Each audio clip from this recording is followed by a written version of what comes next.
Alright, ladies and gentlemen, welcome back to the channel, man. The Cleveland Cavaliers unfortunately have lost their last 2 games, but there is no Cavalier basketball for at least the next 8 days. It's actually really depressing. Like, what are you supposed to do for the next 8 days? But welcome back to the channel, man. We're just gonna kind of talk about the Cleveland Cavaliers as a whole in today's video. If you guys enjoy it, hit the like button, hit that sub button. Let's try and hit 100 likes on today's video. Cavs, dude, last night was tough, man. Last night was tough. He gave up 41 to Trigger Trey. It's just, it's frustrating. 124 points given up in total to the Atlanta Hawks, who, I mean, for the most part, have sucked this whole year. This is a team who made the Eastern Conference Finals last year, and they're just not the same right now. Now, granted, I do believe the Atlanta Hawks are a second-half team.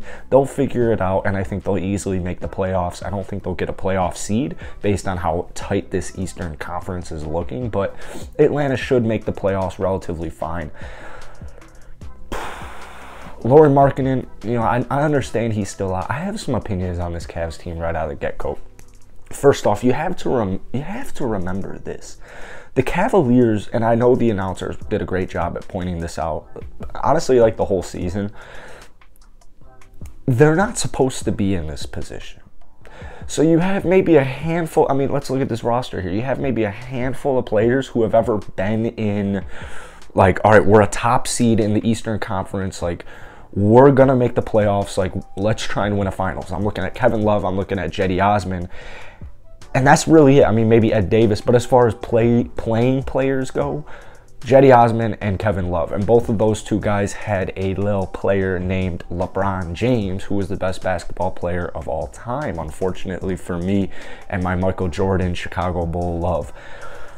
But here's the thing, those are the only 2 players who really have, like, been here before. And Kevin Love is a great leader, great vocal leader. He's kind of like the rock. He's kind of like the glue guy on this Cavs team. But you look at the starting lineup, dude. I mean, these guys aren't used to being in this situation. So you can tell, based off all the quotes, man. I think it was Jared Allen who specifically said, like, it's been great winning all these basketball games, but it's exhausting. Like, you know, scouting, practicing, you know, working out, then playing that same night. Like, it takes a toll on your body. So we're really looking forward to the break. So I know the Cavs, who have had one of the more difficult first half schedules, I know they cannot wait for these 8 or maybe it's 9 days off, but I think it's 8 days off until the next Cavs game. They can't wait, dude.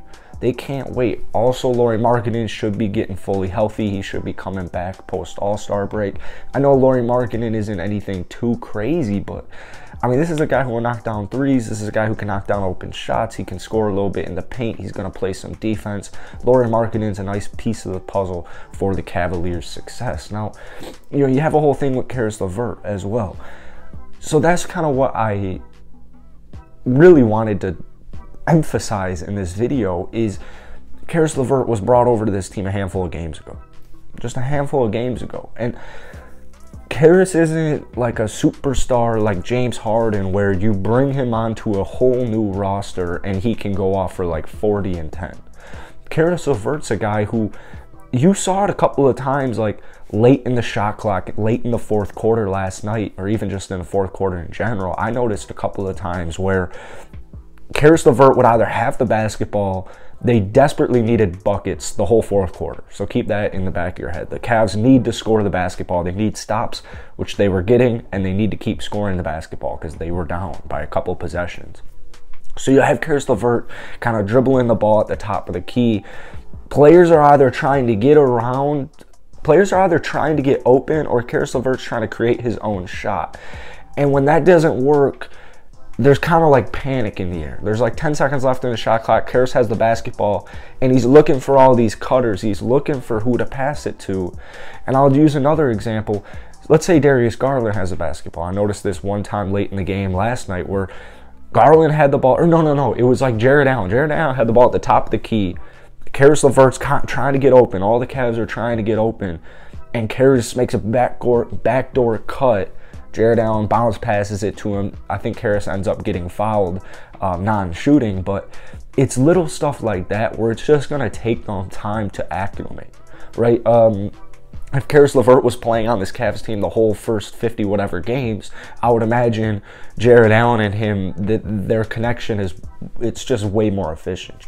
Karis LeVert probably back cuts right away, and Jared Allen hits him with a bounce pass. So it's like little stuff like that it's just going to take some time. And we can't forget about Rajon Rondo recently joining this basketball team within the last month or so. That's another key player. I totally forgot about Rajon Rondo when talking about the Cavs aren't supposed to be in this. That's my bad. Rajon Rondo definitely is in that conversation with his ring and with his just great legacy. Rajon Rondo is one of those players he's going to be a leader. He's going to be a vocal veteran leader, and he's critical to the success of this basketball team, particularly with that bench unit. Saw 19 minutes last night, didn't score, had a couple rebounds, had a couple of assists, but he kind of got flamed in general because defensively Rondo isn't that great anymore, which sucks.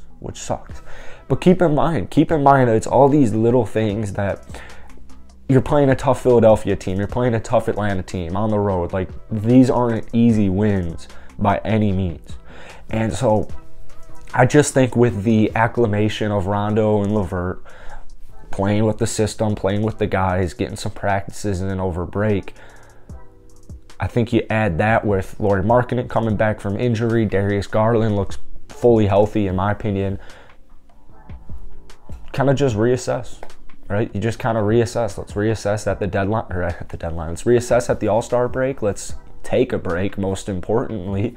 But when it's time to get back to work, let's get back to work. You know, we're halfway there. We're more than halfway there through the season. Like, the Cavs have the potential to get to the second round of the playoffs this year. I don't know if they have the potential to win it all, or if they can get to the Eastern Conference Finals. They're going to need one of these players to really step the F up. Like, maybe it's Karis LeVert. But hey, the Hawks made the Eastern Conference Finals last year. I wasn't expecting that. Bucks-Hawks, I wasn't expecting that one bit, actually. So I guess there's always hope. You never really know. This Cavs team is just talented, man. And like I said, last night was kind of weird because he gave up 124 points, gave up 41 to Trae. It's interesting because the Cavs' top 5 defense is a team who's usually rock solid. I just think at this point in the season, it's just fatigue. They're looking forward to the break, man. I just think they're looking forward to the break. And we'll see what this Cavs team can pull off come playoff time. But I think just the most important part when you get back from break is you need to just start getting these wins. Like, it's games like this where I understand you're on the road. I understand the Atlanta Hawks are a good basketball team. I was going to say they made the ECF again. But you're on the road, you're the better team, you need to win a game, right? You need to win the game. These are games that you just need to win. Because come playoff time, having wins like this under your belt, it's only going to help your confidence. So you come back from break, you got to win these games. I think the first game back from break is going to be the Detroit Pistons, they're a hungry team. They're a hungry team. Don't just write off the Detroit Pistons. Cavs got come back right out of the get-go, started off strong, play good defense, figure it out. Right? Sounds way easier said than done. That's it for today, though, guys. If you like Cavs videos, if you like daily NBA videos, hit that like button, hit that subscribe button. I greatly appreciate it. I'll see you guys later.